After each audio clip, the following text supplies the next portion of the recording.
आतंकी ठिकाने का भांडाफोड़ किया है।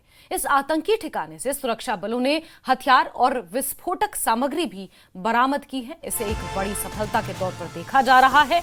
दक्षिण कश्मीर का पुलवामा जिला, जहां के त्राल में मिदूरा इलाके में सुरक्षा बलों ने एक आतंकी ठिकाने का भांडाफोड़ किया है।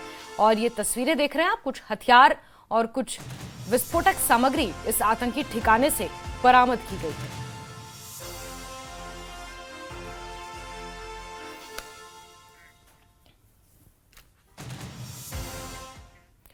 आतंकी नेटवर्क और उनके सहयोगियों के खिलाफ बडगाम पुलिस की लगातार कार्रवाई जारी है। पुलिस ने बडगाम में मीरीपोरा बीरवाह में स्थित एक आतंकी की एक कनाल जमीन कुर्क की है। यह संपत्ति मुनीर अहमद वानी पुत्र मुश्ताक अहमद निवासी मीरीपोरा बीरवाह का है, जो आतंकवादी संगठन लश्कर-ए-तोयबा की आतंकवादी गतिविधियों को आगे बढ़ाने के लिए इस भूमि का इस्तेमाल कर रहा था। और अब इस पर कार्रवाई करते हुए इसे सील किया गया है और आतंक की कमर तोड़ने के लिए समय समय पर इस तरह की कार्रवाइयां देखने को मिलती रहती हैं।